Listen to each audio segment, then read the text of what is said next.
Baiklah, untuk video kali ini kita akan melanjutkan dari lanjutan video kemarin perihal Peraturan Pemerintah Republik Indonesia Nomor 9 Tahun 2021 tentang perlakuan perpajakan untuk mendukung kemudahan berusaha. Pada bab ketiga, penyesuaian pengaturan di bidang perpajakan penghasilan untuk kemudahan berusaha mengenai penghitungan penghasilan kena pajak dan pelunasan pajak penghasilan dalam tahun berjalan, yaitu pada ayat kedua, pasal 2A, nomor 3. Rapat umum pemegang saham atau dividen interim sebagaimana dimaksud pada ayat 2, termasuk rapat sejenis dan mekanisme pembagian dividen sejenis. Nomor 4. Penghasilan lain sebagaimana dimaksud pada ayat 1 merupakan penghasilan setelah pajak dari suatu bentuk usaha tetap di luar negeri dan penghasilan aktif dari luar negeri tidak melalui bentuk usaha tetap. 5. Dividen yang berasal dari dalam negeri yang diterima atau diperoleh wajib pajak orang pribadi dalam negeri atau wajib pajak badan dalam negeri sebagaimana dimaksud dalam pasal 4 ayat 3 huruf F angka 1 Undang-Undang Pajak Penghasilan tidak dipotong pajak penghasilan. Tidak dipotong pajak penghasilan. 6. Dalam hal wajib pajak orang pribadi dalam negeri yang tidak memenuhi ketentuan investasi sebagaimana dimaksud dalam pasal 4 ayat 3 huruf F angka 1 butir A Undang-Undang Pajak Penghasilan atas dividen yang berasal dari dalam negeri yang diterima atau diperoleh wajib pajak orang pribadi dalam negeri terutang pajak penghasilan pada saat dividen diterima atau diperoleh. 7. Pajak penghasilan yang terutang sebagaimana dimaksud pada ayat 6 wajib disetor sendiri oleh wajib pajak orang pribadi dalam negeri. 8. Ketentuan lebih lanjut mengenai tata cara penyetoran sendiri oleh wajib pajak orang pribadi sebagaimana dimaksud pada ayat 7 diatur dalam Peraturan Menteri Keuangan. Bab 4. Penyesuaian pengaturan di bidang pajak pertambahan nilai untuk kemudahan berusaha. Pasal 5.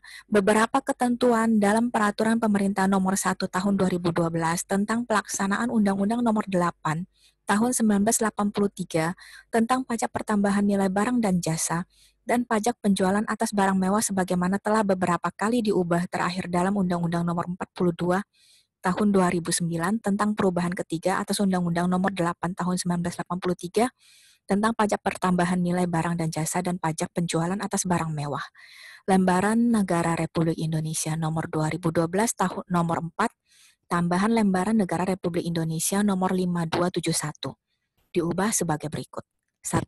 Ketentuan angka 1 pasal 1 diubah, serta di antara angka 1 dan angka 2 pasal 1 disisipkan 5 angka, yakni angka 1A, angka 1B, angka 1C, angka 1D, dan angka 1E, sehingga pasal 1 berbunyi sebagai berikut. Pasal 1.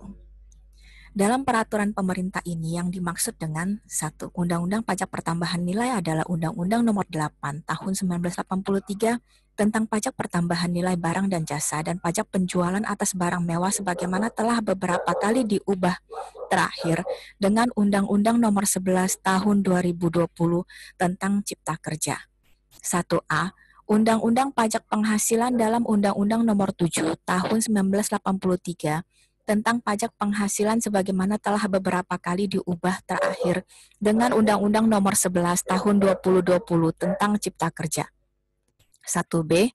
Undang-Undang Ketentuan Umum dan Tata Cara Perpajakan adalah Undang-Undang Nomor 6 Tahun 1983 tentang Ketentuan Umum dan Tata Cara Perpajakan sebagaimana telah beberapa kali diubah terakhir dengan Undang-Undang Nomor 11 Tahun 2020 tentang Cipta Kerja. 1C. Daerah pabean adalah wilayah Republik Indonesia yang meliputi wilayah darat, perairan, dan ruang udara di atasnya, serta tempat-tempat tertentu di zona ekonomi eksklusif dan landas kontinen yang di dalamnya berlaku undang-undang yang mengatur mengenai kepabeanan. Halaman 9, nomor 1D. Barang kena pajak adalah barang yang dikenai pajak berdasarkan Undang-Undang Pajak Pertambahan Nilai. 1E. Jasa kena pajak adalah jasa yang dikenai pajak berdasarkan Undang-Undang Pajak Pertambahan Nilai. Nomor 2, pengusaha adalah orang pribadi atau badan dalam bentuk apapun yang dalam kegiatan usaha atau pekerjaannya menghasilkan barang, mengimpor barang, mengekspor barang, melakukan usaha perdagangan, memanfaatkan barang tidak berwujud dari luar pabean. Melakukan usaha jasa termaksud mengekspor jasa atau memanfaatkan jasa dari luar daerah pabean. Nomor 3, pengusaha kena pajak adalah pengusaha yang melakukan penyerahan barang kena pajak dan atau penyerahan jasa kena pajak yang dikenai pajak berdasarkan Undang-Undang Pajak Pertambahan Nilai. 4. Harga jual adalah nilai berupa uang termaksud semua biaya yang diminta atau seharusnya diminta oleh penjual karena penyerahan barang kena pajak. Tidak termaksud pajak pertambahan nilai yang dipungut menurut Undang-Undang Pajak Pertambahan Nilai dan potongan harga yang dicantumkan dalam faktur pajak.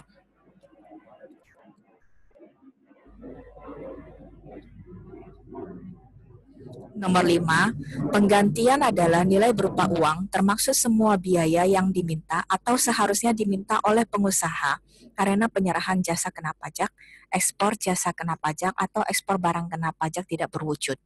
Tetapi tidak termaksud pajak pertambahan nilai yang dipungut menurut Undang-Undang Pajak Pertambahan Nilai dan potongan harga yang dicantumkan dalam faktur pajak atau nilai berupa uang yang dibayar atau seharusnya dibayar oleh penerima jasa karena pemanfaatan jasa kena pajak dan atau oleh penerima manfaat barang kena pajak tidak berwujud karena pemanfaatan barang kena pajak tidak berwujud dari luar daerah pabean di dalam daerah pabean.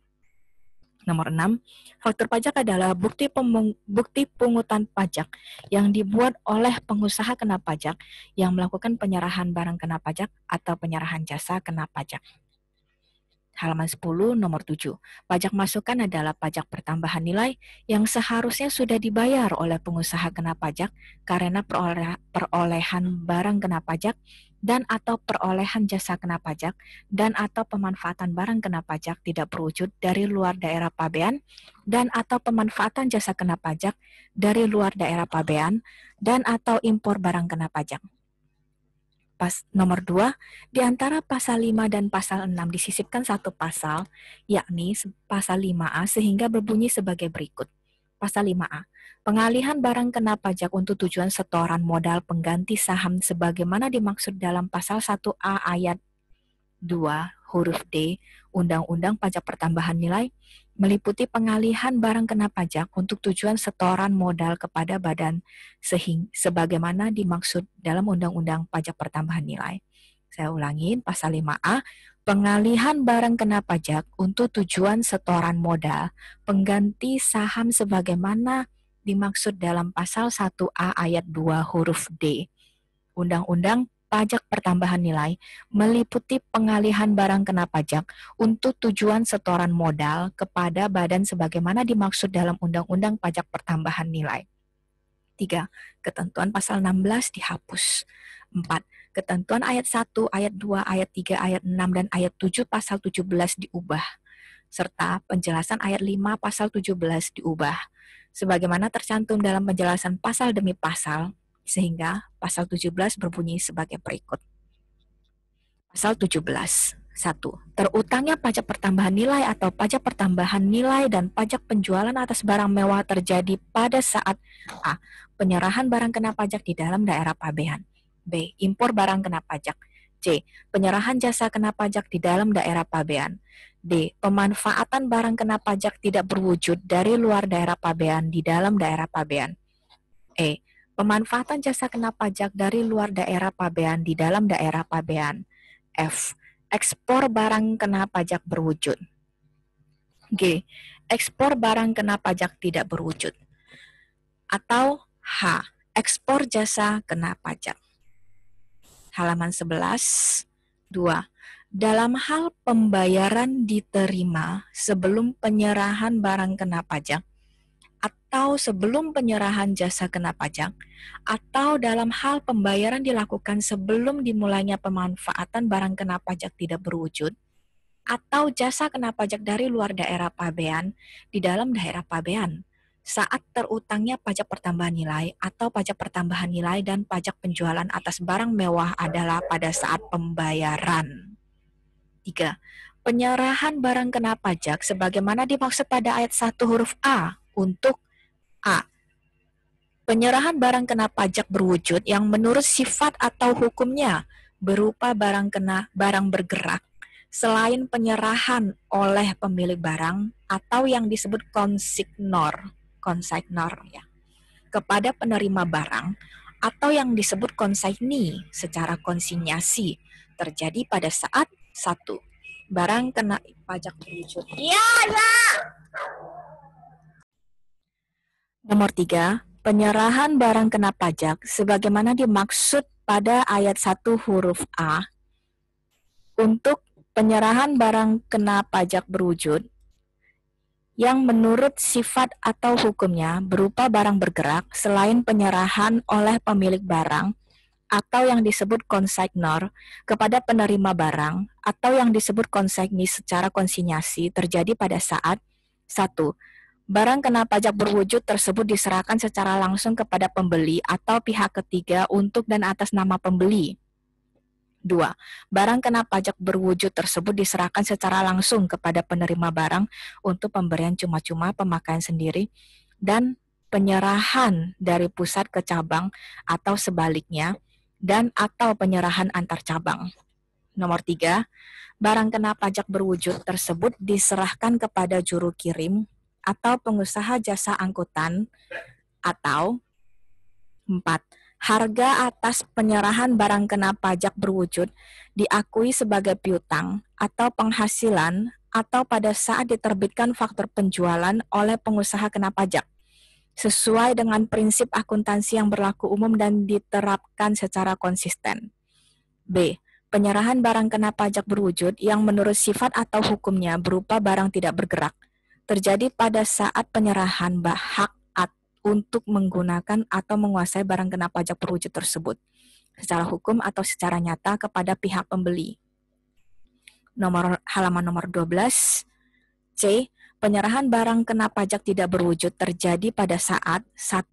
Harga atas penyerahan barang kena pajak tidak berwujud diakui sebagai piutang atau penghasilan atau pada saat diterbitkan faktur penjualan oleh pengusaha kena pajak, sesuai dengan prinsip akuntansi yang berlaku umum dan diterapkan secara konsisten. Atau 2. Kontrak atau perjanjian ditandatangani atau saat mulai tersedianya fasilitas atau kemudahan untuk dipakai secara nyata, sebagian atau seluruhnya, dalam hal saat sebagaimana dimaksud pada angka 1 tidak diketahui. Saya ulangi, nomor 2, kontrak atau perjanjian ditandatangani atau saat mulai tersedianya fasilitas atau kemudahan untuk dipakai secara nyata, sebagian atau seluruhnya, dalam hal saat sebagaimana dimaksud pada angka 1 tidak diketahui. D. Barang kena pajak berupa persediaan dan atau aktiva yang menurut tujuan semula tidak untuk diperjualbelikan yang masih tersisa pada saat pembubaran perusahaan terjadi, yaitu pada saat yang terjadi terlebih dahulu di antara saat 1. Ditandatanganinya akta pembubaran oleh notaris, 2. Berakhirnya jangka waktu berdirinya perusahaan yang ditetapkan dalam anggaran dasar, 3. Tanggal penetapan pengadilan yang menyatakan perusahaan dibubarkan, atau 4. Diketahuinya bahwa perusahaan tersebut nyata-nyata sudah tidak melakukan kegiatan usaha atau sudah dibubarkan berdasarkan hasil pemeriksaan atau berdasarkan data atau dokumen yang ada. Dan E. Pengalihan barang kena pajak dalam rangka penggabungan, peleburan, pemekaran, pemecahan, dan pengambil alihan usaha, serta pengalihan barang kena pajak untuk tujuan setoran modal, pengganti saham, sebagaimana dimaksud dalam pasal 5A, yang tidak memenuhi ketentuan pasal 1A ayat 2 huruf D Undang-Undang Pajak Pertambahan Nilai atau perubahan bentuk usaha, terjadi pada saat halaman 13, 1. Disepakati atau ditetapkannya penggabungan, peleburan, pemekaran, pemecahan, pengambil alihan usaha, atau perubahan bentuk usaha sesuai dengan hasil rapat umum pemegang saham yang terutang dalam perjanjian penggabungan, peleburan, pemekaran, pemecahan, pengambil usahaan usaha, atau perubahan bentuk usaha.